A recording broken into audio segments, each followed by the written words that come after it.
Abo nonsia Ghana de shimai mamunyina juma makwa badiba peace 104.3 FM so ebre aso se Ghana this week kasebo ya debesomo eno eye na watwi mu ensem ahodro ayensa ka ne yaboaboa no a mwatie dada na emomu no ebia no obi enya ba adaje antenase entie ni nyina ensi enti esan abesisu biem ede amamo beti yenka wo okay 101.7 needs eye 100.9 Yen nada ye worship house Abeka Junction and Crying. Kumasi ye Hello FM and a Rock FM ewo atoye mantemu. Kasa fidie ni doso ye namso Ghana ne amanone. Social media ni ye live ewo so.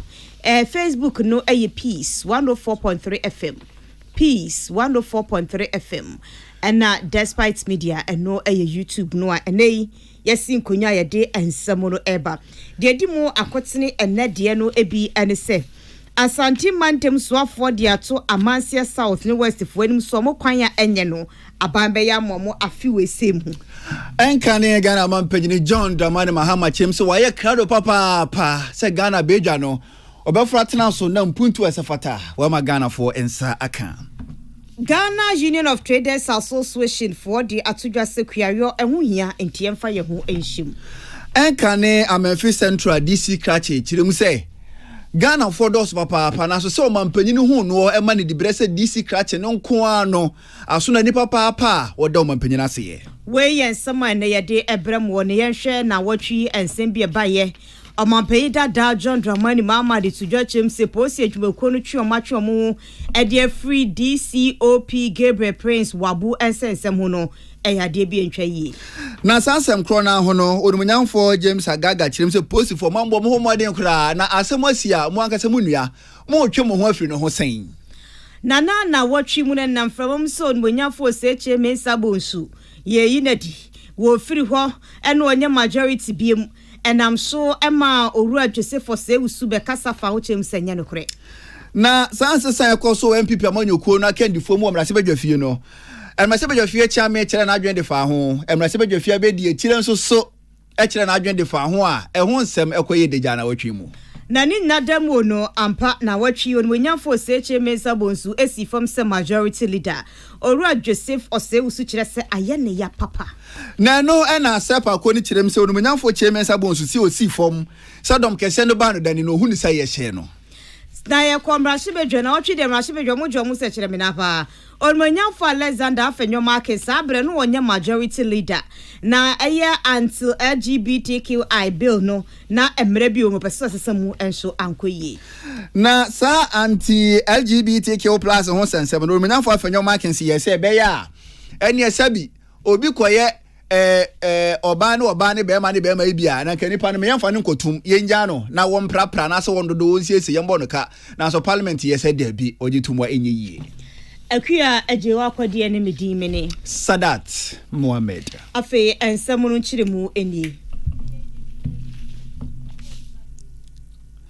Enkane Ghana mampanyini John Dramani Mahama ene NDC amanyuku no edi dwumade bi ahyehyɛ so ewon kran peduase na dwumade ase no ena enkane Ghana mampanyini John Dramani Mahama de nani monyam kwakopie mu ewo dwumade ase bi na mpenifo ase mekoye manka bi de na wankompa ankeye ene ti enkane Ghana mampanyini kasa ne kasa em no na wo kyerɛ mu sɛ NDC amanyuku no susuye woni so de hu na ase Ghana de abedwa ne hye wo nsa Omode be dane Ghana ma Ghana afira duma kwakopie mu adumu Ghana afa na ntoma padi afira no okonkyere nyina gu nkrata so manifesto enche bebire no obede na dia ma Ghana fo nyina ahunu bi no panyini tirem se nsusu ya hodo NDC amanyoko ndi egu apono so no Ghana fo hwede mu pepepe Ghana fo komode Ghana fo papa ho kyere wo krom na NDC amanyoko ni mpanifo de hyehye pagu apono so wase Ghana fo som na woto aba edema NDC amanyoko ma NDC betena Ghana bedwa so a eni wode be ye adwuma ma Ghana ne mani adane papa.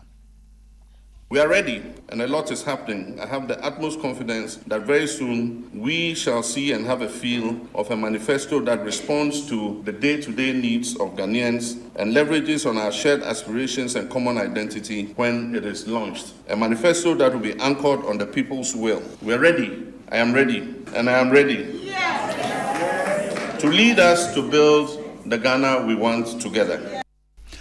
Eno achire no ena enkane Ghana mampanyini John Dramani Mahama kasa biem di atoso se wa Canada Just a Ghana for sign to aba e de money bie mu a ene asoafo ne asoafo be de chode be adwuma no ene akuma bi se wo wota wo na no achi enso no obi be som e wa mamom na wo kwa sika de man wo akwankwaje sika S Gracia no so no obetwam wo se openyina no so 2 franca de ma MPP amanyoko no so aka se wo no so ba ene asoafo ne asoafo be de ti akuma bi o chenso no ne ka aka ne obi abeka bia no enya no kre. Not only do I have a much better and measurable record of performance in both my role as Vice President and as head of the Economic Management Team and later as President, but I also have a record of taking responsibility. I note that my long-espoused pledges to substantially reduce the size of government by having much fewer ministers, appointees, and to abolish the payment of ex gratia, to scrap some taxes like the e-levy and carry out far-reaching constitutional and governance reforms have compelled my opponents to promise same, despite being front of center of the poor governance under which all these ills have taken place. Eno achire no ena enka na Ghana mampanyini chire mu sei esusu ya hodo a NDC amanyuku no se Ghana fo nye omu gidie de o my Ghana bedwa se won sa de be adwuma no ene yedoso papa na ehu bi no opone ya aye deja 24-hour economy no panyi chire se bia befa bia no na amanfo ka 24 economy ama MPP fo ni bi krampo ka se NDC omuni campaign message ene 24 economy nko a ene omo ene no nko na omo ka ho asem na so krampo anya papa bi enka ne Ghana mampanyini chire se nsusu ya no edoso papa ene be baako adusia 24 economy ni kan ho bi 24 economy ni chase no krampo de eyeketo ewom wo enti Ghana fo nya gide wo NDC amanyoko no mu na wo de Ghana bedwa ehye NDC amanyoko ni sa ene susu ya hodo adusia wo de be adwuma Ghana ebe yie. The policy dialogue is further proof of our desire to subject our policy proposals to scrutiny and to synthesize various views to enable us refine and fine-tune them to meet the expectations of our dear people. The widespread acceptance of the 24-hour policy appears to have sent the NPP campaign into a tailspin, leading to a frenzied effort to attack it through calumny and disinformation in these last few days. We are fortified in the knowledge that the days when the NPP assumed that they could use falsehood to hoodwink Ghanaians for electoral advantage are over, especially because of their horrific performance in the last 7 years after they were entrusted with the administration of our dear nation, Ghana. Enkane Ghana mampanyini John Dramani Mahama openyini ne ena etwegu ye Nadia Cynthia Donko na manipo eniye. Additional Amansia South and the West wo Asante Mantemu ena mo ekasa chire mu se omokwan atete apansam ache na aban ebu na sumunua enti na watwi mu no Asante Mantem suafo no nyamfo Simon Ose Mensa ekohweye MDC krachi a omampanyi akufu ado abonide no omo eto aba agini tumu se krachi panyini ewo mpesua ne so na kasaye mu na Asante Mantem suafo editudwa kire mu se afiwei a ye wo mu enkwa wie ye de na adehia mo Amansia South and West kwani nyina aban aye ne kama makobedie aye wano ede amawon okire mu se fiti anwea kwanta ekopem manso kwanta ekokosi mpetua mu nyina aban behwe aye nu nyina fine pa nti omu nu msuo mfantwe wope efrise enchenche ewonafe ebeba amoma nwise mampanyi akufu ado abo adwuma asiesia kwantempo ahodo a Amansia fonso anwomo echefa wom na opanyi a yabo ne dinse DC krachi meyato aba ede amano ye owura Oscar Asare Ando na kane no ye adwuma wa health insurance na wabo adwuma papa enye asamketua enipeto aba ademano no wahamu nchemu wa hapepepe ena wunyaye. For the first time, we are mashable. Prequire, if he and young quanta, Ebamanson quanta, Ecodantano, Ediacusi or Boasena, and yet, when say they are my contractor, then I'm say delay payments be bare munity, a my contractor on every side. To say the awesome and say, may the meeting be a my contractor, Yanis Camano, no betua, Edumanasu, and just a bedroom, a quino crabitria, Jose Yaquano, Nano de Maca, Namaya Wojuma, send your being in Abu who say, Sebima Meshe, a boom, and my Mesha bar, Medibo. Kwaya sa aka ho ne de free yoso enam ahrewa manchia ebe si mosia so toaso abesi antoa ku eno so ye kwan a ewo se yehwe ene ye eno so anamo bia wo se metu afa ho ama contractor na no ye no ya je fini sem ne ama contractor foforo no abeya dwuma man eno so mefa so Onumonyafo Simon Oseche Mensa wanuhwam Asante Mantem soafo eno no. Na DC Krachi ayato aba adiamanoa waba behwe asi omampanyi Akufo Addo anemu ewo Amansie West Mensima Asante Mantemu. Onumonyafo Oscar Asare Ando eda omampanyi Akufo Addo asepapa se nipadodo ewo Ghana ha sei wohu no frɛ no adidi brent se amano wo hyebo so beye adwuma sane yesene fata manfaso afiriso aba na emo wono nko antimi nye agisa assembly members ahodo no nananom eta no wachi ansa no waye wase wonim sie de gyawane ade aso ne de obeye no sane yesene fata mankontabu papa akoso mpuntua kwan so. Medda president say onya gidio museme sumit mi aboa ama nani so ade hunu so besesa Amansie West ene Ghana nyina ama yadi ye no atumi no wafrem se me so mbra na meboa etoso mi no medda me nuan assembly members say omuso nya gidio muse de omampanyina ka no sumit mi aboa ama yeye ama Amansie West so afa ntuma pa afra ye nyina agitumi se betumi akyekyere oman a ama yenya mpuntu a ehia biakoye na wo hwede ye nuan assembly members eye ho na ma wo hu se biakoye ewo ye mansinim ha ya how kese pa ayeye kwan na eya de dama koma so se nyame boa ne confirm me wi a me kompanyifo anaso emze me ogiri se wo tu anamon ebe mpanyifo ade ombia no be so nyame adaroma regional Mr. Baya no wa show se de tie bia no ye kwan akese mienu a eha ye wo ha no obeye Enia yeti ye eye DC Krachi ayato abade amanoa Amansie West Mensima Asante Mantemu onimonyamfo Oscar Asare Ando Enka ne krato asoafo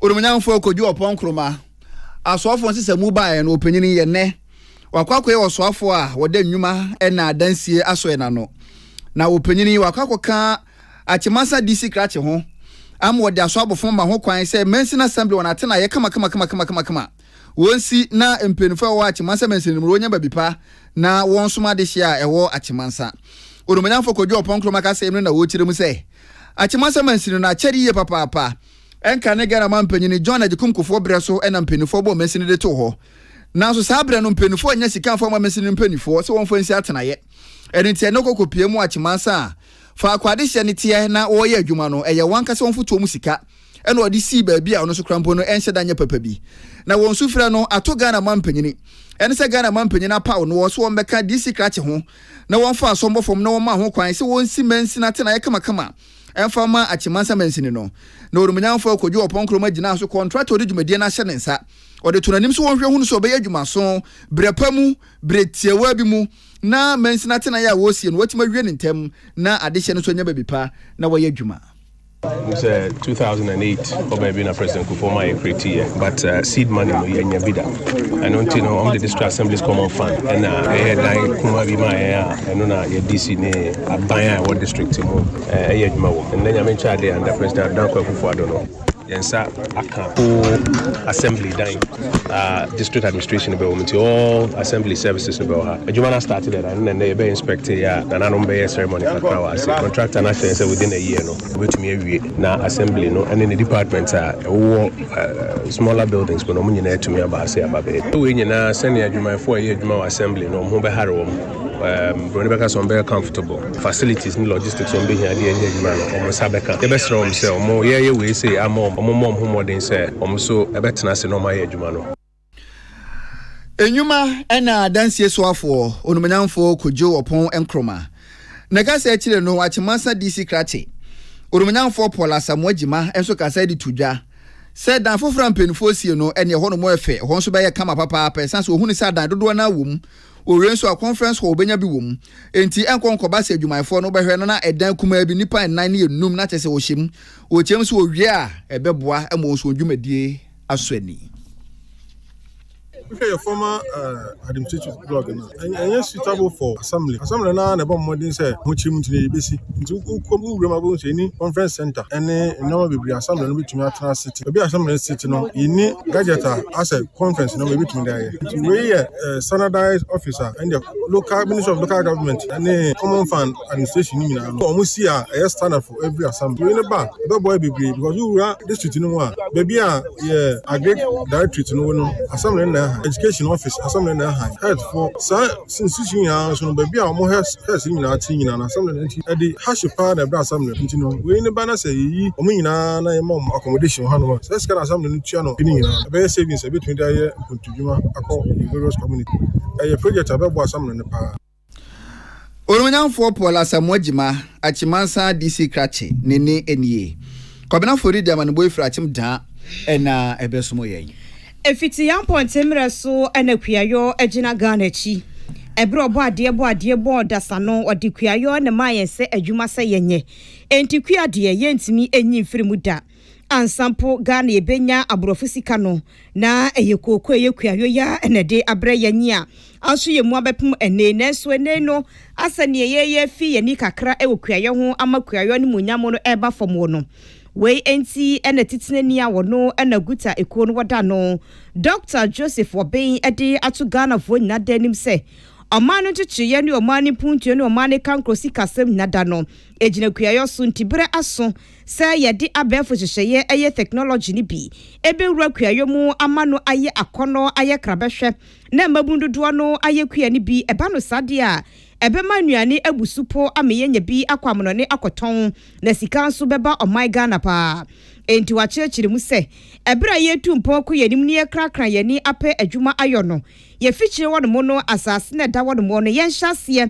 na yemfa no baye enguso ebe fifi kama amane ma akoso ye wani Peace News edi enkomo ebra na Agritech West Africa 2024 mo edan wedi ewo enkraha organizers the womo botai ni say womo de womo amowo agriculture industry no womo players ni na be free all over the world no womo de womo abagana ha na womo mu ye food processing womo mu ye packaging and womo mu manufacture ye kind of value addition no nkeka ho no sankofu ni na de womo machines any womo na technology bakrumia enti ye fe no business fair agric fair it is fair no ya na ehuhia say obi owo Ghana ha bia na wo sa agriculture industry no wudi mrika waka ebeba be join no ehu abefo nti say ya ekoso wo ebiasi mu ya Ghana Union of Traders Association omujom tinani Dr. Joseph Obey enenono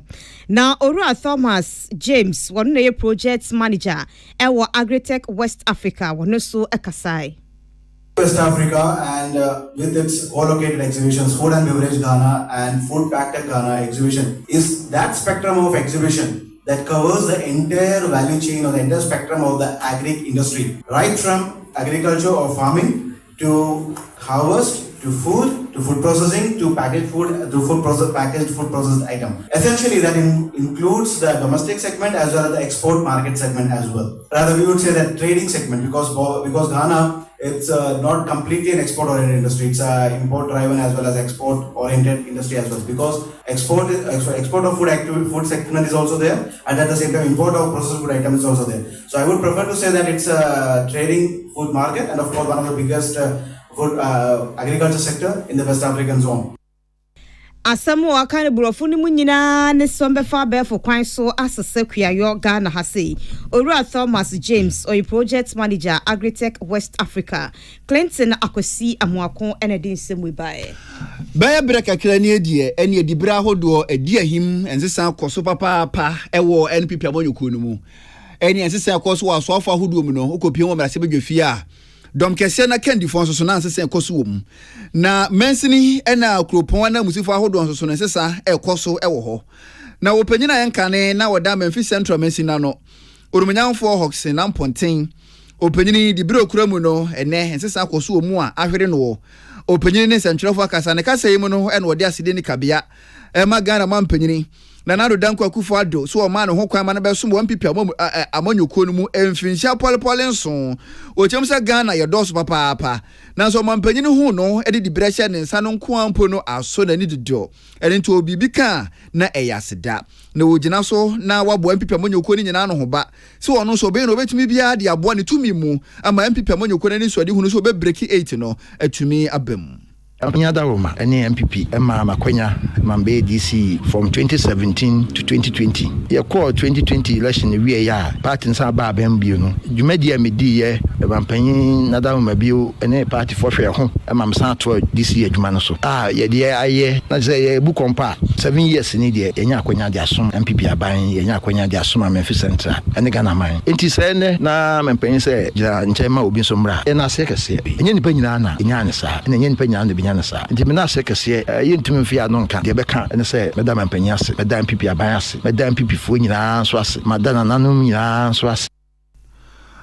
Ne kokra mu no na urumanyamfo amponten yesan e dia pisu biem. Se breaking data ni so de hunu ne dia MPP amanyoko na koma so ade papa na ebetumi abamu a ehu behia. Se NPP amanyoko ni ba bia emfa ho ne ba bia wo hye ufiradi na wo nso ya wo chefa de boa na MPP fo nyina ka wo hubomu no wo nyina no wo ye wo chefa kakra de boa ene so de hunu betumi abamu afin pinunya do ne abato no bekwa wiye no no mampanya be de akire His Excellency Dr. Alhaji Mamadu Bawumia wa be Ghana mampanyini ya se nyame ye hwe pinidie no so no na afi ye hwe kese na wo ho se Ghana fo benya gidie na Dr. Bawumia Ghana fo benya gidie wonimu na 2024 ye beto aba na ka omde ono so si akonya so me de mo gidie kese omu pa in fact number 1 supporter inti whether say me office o say me office o campaign kese a e be ye no se ye nyina no ye boa ye hian kan bom me de mo gidie say ye nyina kan ho bom ye adwumaden a Ghana fo be hu ne mapa 7 years no adwuma na nado na ban any PH by omotumi de abo Memphis Central. Ti ye be adwumaden na ye dia support Dr. Bawumia and MPP aban ama 2024 ya san so enwini general election. Urumanyamfo Hoxin amponten openyere yankane na ya Memphis Central DC krache ne ena etwagu ye Kwame Kontoboatin Lord FM se hwibekwai na manipo enie. Enipa beye ahasa eni aduasa no 335 ene yanchi omo ewo Atebu College of Education muso momra mesua de na sa enipa ahasa aduasa no mu no emu wo ha ene aduosia eyema ene wo ha ene aduoso enum eye memma na brempenifo eye amamre ne amane abomo atenase wo school mu no Dr. Samuel Adaiboatin a wono ne hwe school ni so no ede to adusuafo ni nyina nim se maba fresh obi a wani suade hunu ekita no tise ni suade hunu ni se ube ko school aginimdie no wakwa akoye titiriu ewo mamu enti wo ba no de di kan pa no eye nwumasua fabuku no eye okra no waje nkwa wadamfo no bibia woni ni nkomo anopawia ne anadwofo utisim ne suade pa ne ba no sa ebeboa wo afa krampo nsu no manamo ntuo musem kan ne niema bi ebeto asabamu wadesuamu no wasra musem nyimfiri wo emaba wana fe na maba mamehye ntade mpianse bia na opachi nyina no waha mu nyina gu ho enyefe emrante kwa no so mutiri ho ebia penti no ebia ye dreadlocks ebia ye niema bebre na chese asansabra na uhubra no mba bebo ba no sade ebe hawo woye ne sa wo dachi no enyefe enti suade na mfaso mfiri so mra ema wawofo ene wankasa wo mu ye mofrɛ na omo aba no obi a finifie ena obae ena ba waba no ubidi mfie 9 ewo college mu ha uwie nso a onko na abesa akọ enti omu behu ne sese no omu ye group de ba no kure pa ewom ne se obi anam ne kwan na ewie nso obi ekọ ne babe enti de wo ye bia no na wo de ahye otirim se onko na obae o enti se onko na obae a onhwe obi ade a oye a enye so enkodi na chi se asem to a ebia na nipa no asem anto na asem to mum bienu a ebia no no de na chiri ye obenya ba bia fa na wonso enti wo so obi a ohu ne enti a wo ba sku na ohu se onko na wonam mfa ohu nto obi na wa ye ne a ewo se wo afi we ye fa nipa 335 MMA ye 174 MMA ye 161 na nu akire no no de tujo akire mu se college mu wa mo de mra ye adwuma pa no mususu dua efa nwumasua nso de mu eden papa a ekọ animu pa chendondo a ye de ahye moto mu enti adesuafo beye aduonu ensia 26 bi wo no mu a eye exams so mu ye no mu ampa sentie na mi kasa die ya bolete tintintin de amom so mu ko fifiri so mba ye no wo mu amfa enwumasua na semhia amfa buku anwonko eno mbe bo akohwibrado mu bond afeku ansua de enti o ma feri poto tie yi omodi e de free school nim ebi ebekwa akodi Easter no mo kwa ebi a omo nsama ene se school no ewo enhyehyeye yama wo timetable a ode be kuso ena wo ankasa wo be manage wo ho se time say wo se mekodidi time say wo se mesua de time say wo se meda time say wo se senior na de ye de hwe se obi a betena se obeye na se de ne se wo be yire wo ho na wo be sua de na ye yo nsohwe a wo so watumi a pass nti emre da ho a school fo nyina nim obi a nim wo ba ya no ne ye de ma ye nsohwe no wantimi kudru gina pen bi ana se o subjects na wusua no wo feli dodo obi a na chese wontumi entoa wade sua so enti eba ne saa o se eni odi nkra Penyina wono na Atebubu College of Education wada no Dr. Samuel Adeboatin ene na yeti ye no yefo madwenche ba komienu entoa soe na na akua moaboatin a wono wo Ablekuma Central AK Bawumia is breaking the 8th. Osi Dr. Bawumia wono ne ye the best person obetumi adi Ghana nim ama Ghana yeye say no osi yenka no emfa enchire honeymoon man Dr. Matthew Poku Prempe onye running mate mo ru Bawumia ebekoye pa na Frank Kofi Lasco ono so de odi free eya asanwen so waso de two electrics eya wono moto aba ewo sehwiyo so nyina nim sebu manguma Japan wono kuto ni obi a eso moto aba ede emmanuel ebebo mo papa asio kwa wunteso onde enchia na ne wode baaye nti obema Emmanuel akwa obechia no se nyame enka ne ho a ono so dia ode ebae no master planner ono eye aka Kentampo BMW Ghana will be great. Let's vote for Dr. Bawumia yento abama Dr. Bawumia Amisco Spelele aka Bawumia Twaso aka Bawumia Hawa Twaso also super weekend news live our Kaswa Republic. In fact Dr. Bawumia Ebreki 8 ono so de bae no ko mensa pilatu ono so se onmunyafo se che mensa bonso ayiko wabo adwuma ede asom Ghana pa wo deserve etino waya de ye kwa na chese okwa kama eye crispo fufuo enso so onmunyafo se che mensa bonso asom Ghana pa fantastic Wilberforce edifice wi asanwen so former president John Dramani Mahama Nyankopon akasa confusion ati MPP party ni mu emu a divide enti bibia ekodi amoma mpanyi dada John Dramani Mahama akismi se hwebekwai wasibre aso se Ghana fo nyina yedi ya ho odi yetumi ye nyansa ne ye bibie wo bia beta yo mampanyi dada John Dramani Mahama machi efise ni vision ye new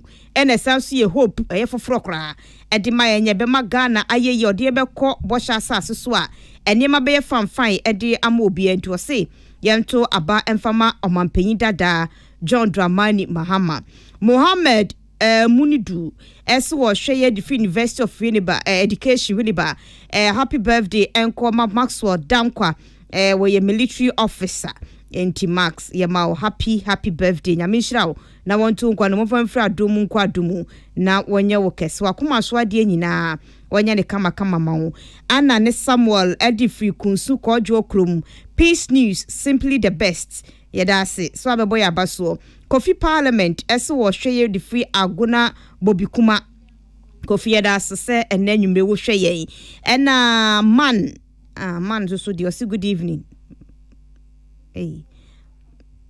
Ochia you yate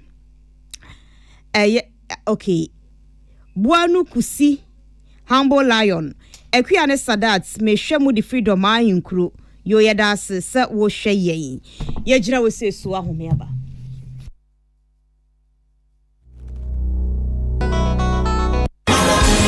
In a celebration of divine favor and musical grace, MOG Music presents New Wine 2024 live in Accra, a concert to commemorate a decade of God's goodness. Join us on Sunday, the 17th of March 2024 at the Oil Dome of Bechabi Lamte as we are honored to host the exceptional talents of Dr. Kwesi Mreku and Tokozo Mbambo, Nasi, Perez Music, Kobe Mante, and CC Beidou. The time is 4 p.m. Brace yourself for an unforgettable evening filled with soul-stirring melodies and uplifting ministrations, a musical journey that transcends time and space. Secure your seats at Community 11 Shell, Airport Shell, Bachuna Total, Royal House Chapel Ahimfe, and Community 8 Shell. Rate single 50 Ghana cedis, double 80 Ghana cedis, VIP 200 Ghana cedis. Online experience $10 or visit www.newwineconcert.com. Ticket hotline 0205 000 565 or dial *389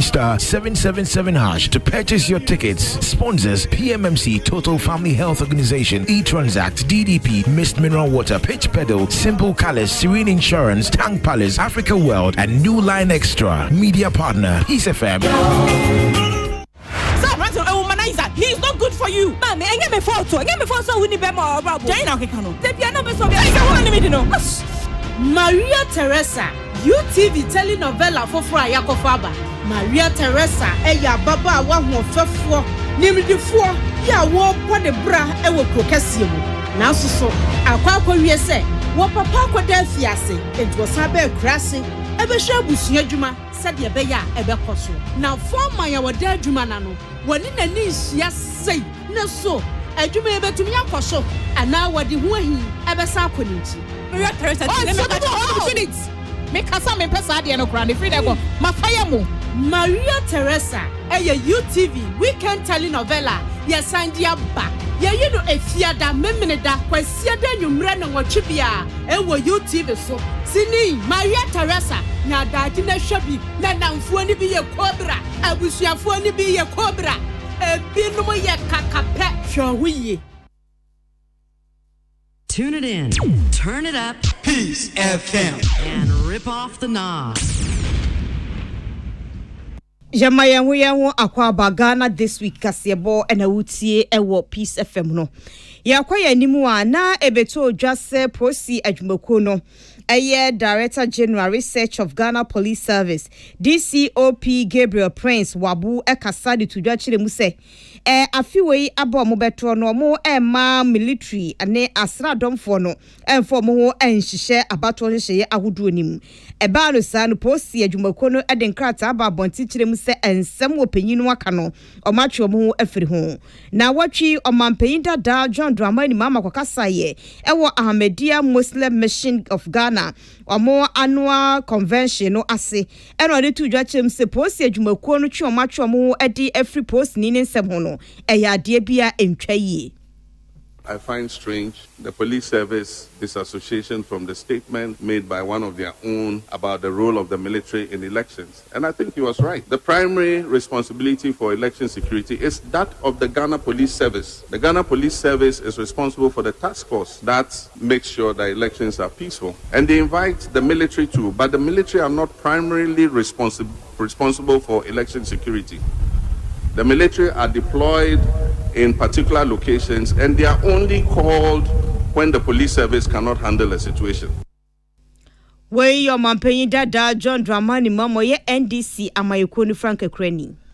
DCOP Gabriel Prince Wabu nsema okaka ye na nam so ma police adwumayeko no edekata pi monto so kirem se ensema panyini kan no nkwa ne susu ye enya adwumayeko no susu ye no orumenyanfo James Agaga okopie mo ma Ghana mrase bedwefie a abejeko ahwe bambo ena fi yo ho nsem so no opanyini na da wana no se deputy ranking member ono so na no tumi bi kirem se police adwumayeko no twe o ma twe mo ho e de free nsem a DCOP no ko kan no ho no ozu se police for anamuntu otu ye no entwa yi. Very, disturbed by the press release issued by the police service because, one, we believe strongly that the statement made by DCOP Gabriel Wabu was nothing but a statement of fact born out of the Police Service Act itself and the 1992 Constitution. The Police Service Act clearly states that in matters of internal security, the police service has the primary role and responsibility to maintain law and order. Orumenyanfo James Agaga mrasebedwefia bedweko ahwe bambo ena afio ensem so opanyini na de wano se deputy ranking member ne ena etwagu ansami bedadi na watwi emu na watwi mu no mahye no ehwo no mu ehuri pa na nadodo no a egina edom dodo no so ene nam framam mane beto social media hodo no so ne apona hodo a eye sentro hye ya hodo no so se Wonu wanyafo se Mensa Bonsu a wono aye dom dodo ne ba no danie no. Ya yen sakraye ayi ne firi wono mu a wonye majority leader biem. Ene ye kan na aye ye nwanwa kakra enunti. Ye kwamra hyebedwam ni achiamenyini abedi echi odikan. Onumanyafo Joseph Osewusu edin komo bisa no se ne yatie ni o se netie. Wo se anya nokore. We are here to inform you and through you to the world that the publications that are going wrong is not true, it's false, that the caucus, the majority caucus, has not made any changes in its leadership. The majority caucus has not contemplated making any changes to its leadership. Wey onumonyafo Joseph Osewusu Wise na watwi wode sa ensem wey atudwa. Na watwi MPP amanyokuo ni mpanifo ye say wona kendi form na sebedwafi obeyan sesa wo mu na enam so ema mrasebedwafi chame urumanyamfo Aban Sumana Kingsford Bagman ye say we ya MPP amanyokuo no monsem anisa amanyokuo ni pese wo ye sesa wona kendi form mu a eni amanyokuo no ankasa no betumi aye eni amfa ho say dom kuma ho say eye dom kese wu na openyini no o kire mu sei. I'm not be talking about you designating or appointing your leaders without the party leading the process. I don't understand that. Because the same differentiation is here. Majority caucus means members of the party or parties that have the largest number of seats in the house. And so if you come as a new house, you scarcely even know each other. And then you are asked to go and appoint your leader. Mrasebedwafi chairman urumanyamfo Abana Sumana Kingsford Bagman. Na ochire na adwen wie ye no ene na bedi etire a wodi kan urumanyamfo Joseph Osewusu chirim se debi nia ni panyini anaso urumanyamfo Abansuma na kan no enye sa nete na ono so chire na adwen sei.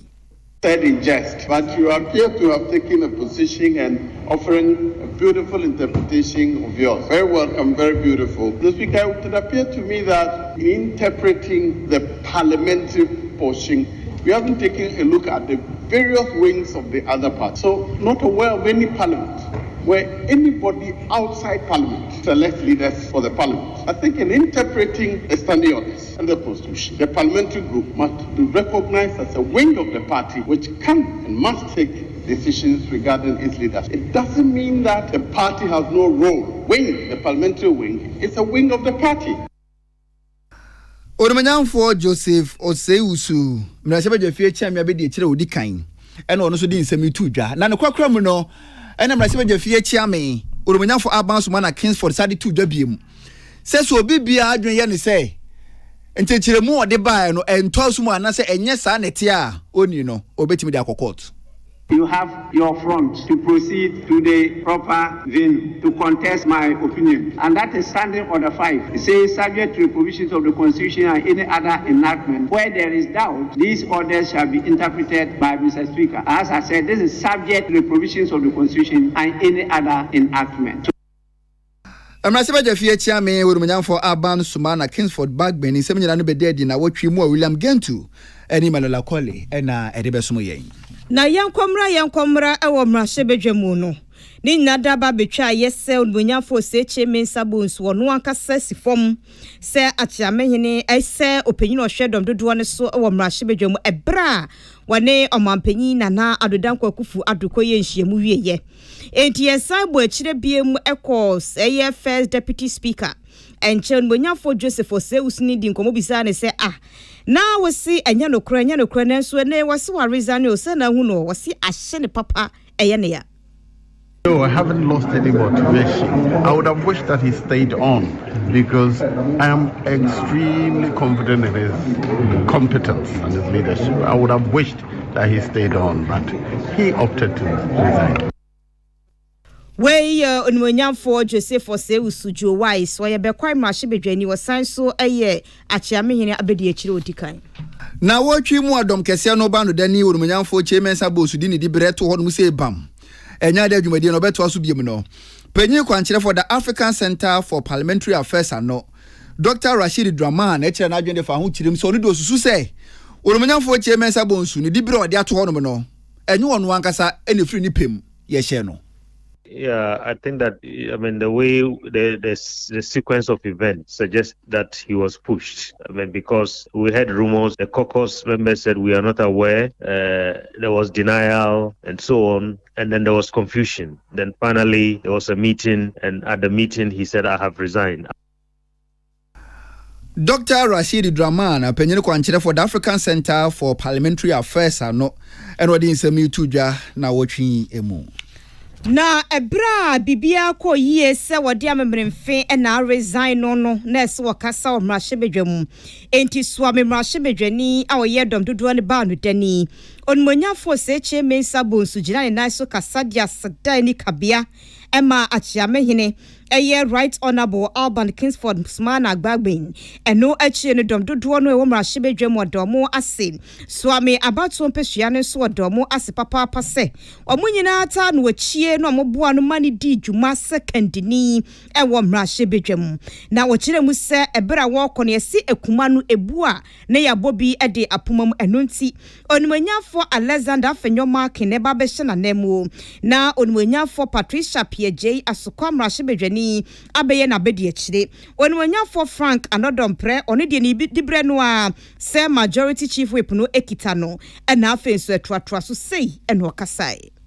I've worked with 5 clerks of parliament. Mr. Kentachi, or should I say Ambassador Kentachi, Mr. Anyimedu, and now Mr. Sengo Kwabena Oting is here. It has been a pleasure and a comfort working with all of them, despite a few disagreements sometimes. Speaker, let me also profoundly thank not only my caucus and indeed the other caucus, but the entire membership, officers and men of this House. The other staff, senior and junior, have all played their part to ensure that we raise high the flag of Ghana in the Parliament of Ghana. So, Speaker, today I bow out. Eni yonmonya for seche mensa bonsu kane edom dodo ba no dani e wo mrahebedwam o science so swami mrahebedwani sesia no edom dodo ba no dani onmonya for Alexander Afenyoma Ken wanosu agina ye ede aseda ema edom dodo no eni MPP amayoko ni nyina so manya ni mugidie ni arehemu di adwuma entese amano wahebo awebo anumusu agusu se obe na afamu die biada aboa mempuntuo ni adwuma hyehye akoso enu nti wani edom kuma na beto kese aye adwuma ato wonka bi. Thank you for the opportunity to bid our respected former colleague and counterpart from across the aisle, the Honorable former Majority Leader and a Member of Parliament for Swami, a befitting farewell as he officially exits the Majority front bench. So, Speaker, news of his unexpected resignation hit all of us on the night of Wednesday, 21st February 2024. William Gentu ene Emmanuel Akole na de ensem we bae.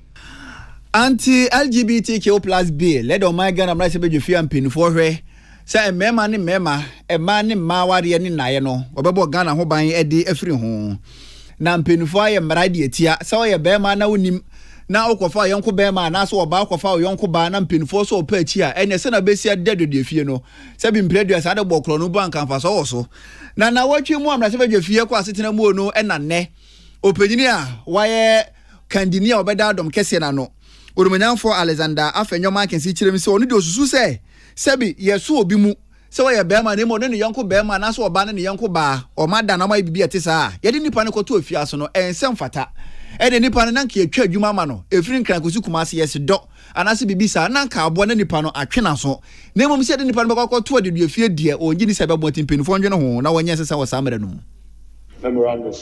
Mr. Speaker, with your leave I shall proceed.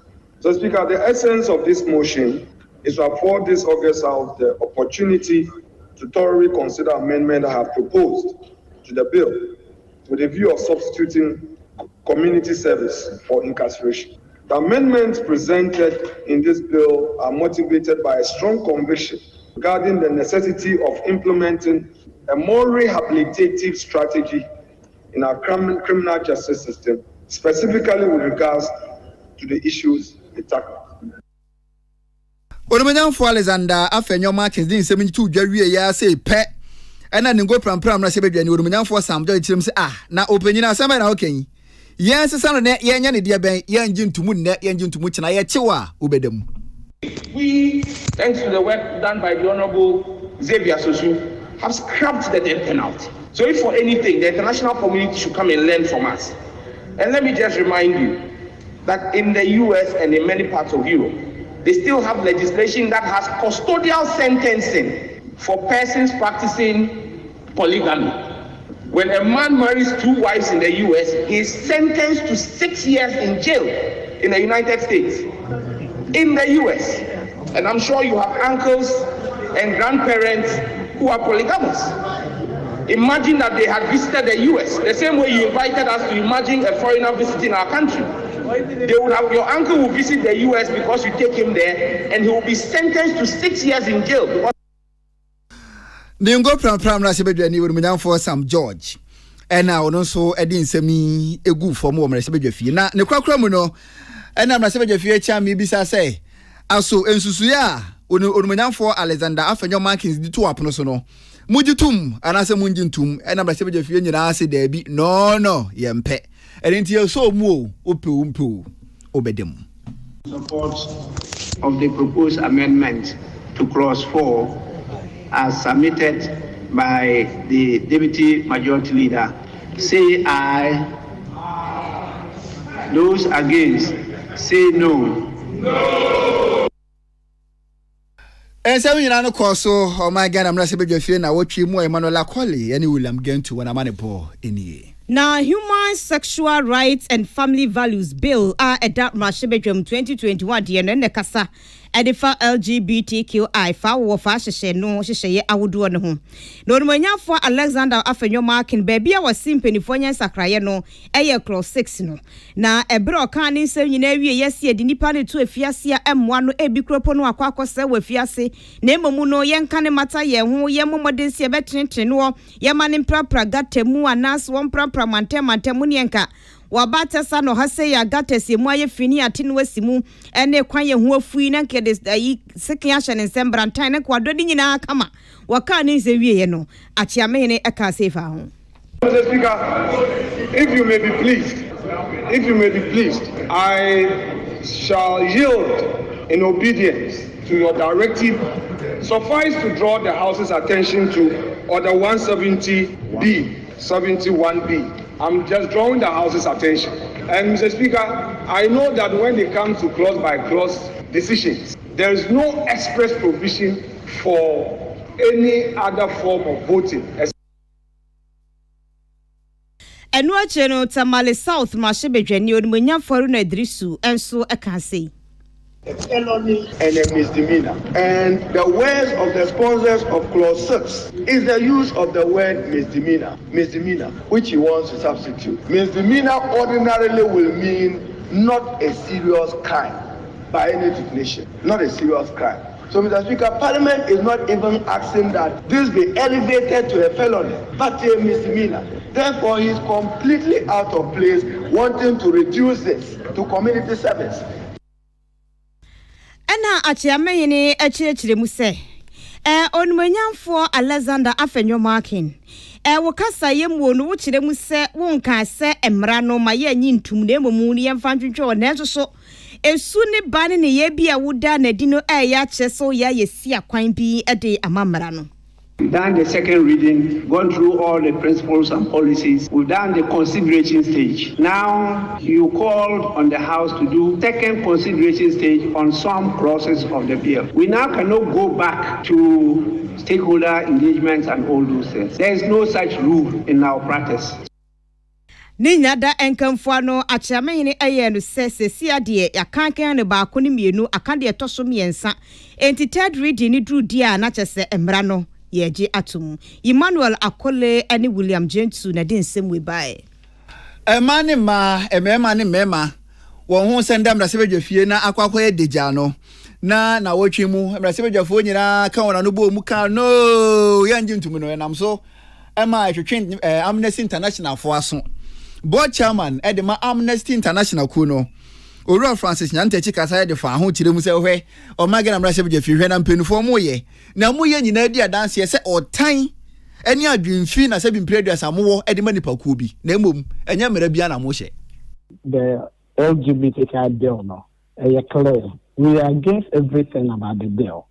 Need to say obi say or you gay or you lesbian and no say you send Rafa who say they punish no bill no who say the bill no say they promote hate na edini patro or tiny kurum has Chairman Edema Amnesty International Kuno Uriel Francis Nyantechi Enedin Semitu Jana Wuchi Mana Omo Benewa na manibo eniye. Na Honorable Dr. Zenato Rollins for no na ye kole krote mrashebejani na wachi was original hodo mo mrashebejam editu dwachem se Odo River no se de mu asia ye fin na asia bonka etie no esi etimi kwatimu enu nti onmonya fo kwadwo opon kromanhwe entu anamon na bra ensem no koso do bodi mrashebejani onmonya fo Samson ahi enso di nano atumu bi. As a government, we should prepare for the rain. We shouldn't wait for the rain to set in before we organize the cameras and move to the scene to show to the world. You do it. Ordinarily, you can't do it. You have run this economy to the extent that you can't even set gutters. This is a serious matter. So, Mr. Speaker, what's the serious issue? And we'll sit here and joke with it. Bodi mrashebejani odumanyafo Samson ahi eneno no nanu ache no no so afo a wono na hwe nwuma ne adansie so odumanyafo kwadwo opon kromansu ebua ese wonse. Just before coming here, because I'm going through a series of briefings, and the subject of dredging of some of the major waterways is one that came up. I've also agreed with the Honourable Member of Parliament that on Monday, herself and myself will visit, as she has drawn attention to, as part of the information I'm gathering on it, and I'll appear before this House to give an update on what we intend to do about it. Onimonyafo kwadwo opon kromoso afo wono ne yabo ni din so mehwe nwuma ne adansie so a wosan so eye ofuase ayerebi mrashebedwani ene yetini na watwi wo mrashebedwamu no William Gentu ena afensu Emmanuel Akole na din semwe bae Openye yabo ni din se bibia koyi a apomudi so ye no wo meda no so afo ene Dr. Okoboyi na watwi mu krata openyere achro ede afa COVID-19 yarewa yi ni tu owiase na Ghana yenya ye nchefa no wachra fa ho no ode kwada o Ghana mra se bedwafie edane ye ede che o Ghana mra se bedwafie chiame ensa de ka se mu na wo chirem se wiase nyina Ghana na o man ye dikan a wachro COVID-19 no ensunsuanso a ede bo o man no ho o man no so agu krata mu na wo chirem se wasa susu ezusu ya hodo a o Ghana mra se bedwafie se yare bi atise ne yi ni ti wo china bi obefa so na wode aso ano me the public officers or more nyina ejuma ye no ye share so no we are back together and a medium are working on this book eche Ghana fa so a edi yare no kun ya niama ye share free more any paper so ya bedru book no so actually niama ankanye yare na ankaye nye chese nye niama bonipe ne si nanso ya dwin ba niama ehia ho ebi ni ye laboratories aye to machines kesi aye di hwe yare mu ebi ni doctors and nurses aye gi omo adwuma ye gi bebre adwuma ebi ni ye friend say treatment centers. Dr. Bernard Okoboyi openyini a omampenyina bo ni din se bibia koyi a pomuden aso ye no wonda no so afo ne eniye odumanyamfo Aban Kingsford Asmana Bagbenensa eso ngoma num no wodi nsem se itudwa. It's not easy to write a book. I have been on this journey for some time now, but I haven't coped. I hope that when I'm able to free myself of the constraints of parliamentary work, I'll be able to finish a number of books. Yes, sir. We have an era of history. Odumanyamfo Aban Kingsford Asmana Bagben was enough form so be betre ngoma anase book. Na openyin do bona baso no ankasa o chine bodi ndwumadi to wo se mrase bedwafie chiame a ngoma dodo na wo ye ho adwuma no ebepi monten so William Gentu ni Emmanuel Akole wana manipo eni na watwi mu de mrashebedwafo no etena sebo adwuma pa na onipa ba ko no so ekasa efa apomudine ho eye onimanyamfo Kwabena Minta Akando no krampo na wo kwa adom kuma na fa no okasa efa apomudine ho wachire mu ese enipa bi eye kokwasa mrashebedwamu firi se achiame hene ebo abedwako se ekwan ye fa so ye di sika atutu COVID-19 hye no yemra bebu nkonta ne nhwemu fa ho na so nipa bi empese niema bi bekoso na yade bi ha dwene. Rely on the sentiment of the House and concede that indeed this is an error. And without more, proceed to propose that we replace Honorable Johnson Kwekuedu with Honorable Gifty Chum Ampof. Thank you, Mr. Speaker. Yes, Ramon Fanche and no Edinchinsia. Now what you move, Masiva Jeffie, Ejina, standing orders 205 or so.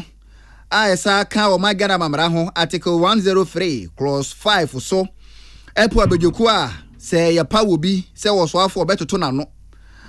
Na Mpenufu Abejokui, or was to be Urumanyan for Joseph or say was waiting in your better Abejokuyano. Urumanyan for Alexander, Fenyo Markens, obey Penabedi. Urumanyan for Frank and Odom Preka Hubi. Urumanyan for Samola Tachia. Urumanyan for Ato Forsen. Urumanyan for Manolama Kufibua. Urumanyan for Kwame Abuja Governs. Urumanyan for Elizabeth Fuswejare, and Urumanyan for Gifty Chum Ampofo, Wayne Penufo Bejokui, or Bedaso. No Urumanyan for Alexander Afenyo Markens, obey Penabedi Kui, or Bedano, or Kasai. Rely on the sentiment of the House and concede that indeed this is an error. And without more, proceed to propose that we replace Honorable Johnson Kwekuedu with Honorable Gifty Chum Ampof. Thank you, Mr. Speaker. Neka se chile no dom kuma no bando deni Urumanyan for Ato Forsen and so Edin Semsei etuja. Mr. Speaker, I think the matter before us is clear. We've taken note, and I want to make some proposal. Mr. Speaker, we have conferred among ourselves, and we have come to an understanding that we can change the name of Honorable Mama Yarega and then substitute it with the Honorable Elizabeth Ofosu Ajare, who is also a lawyer and a lady, though first time, but experienced in the matters of the appointment committee.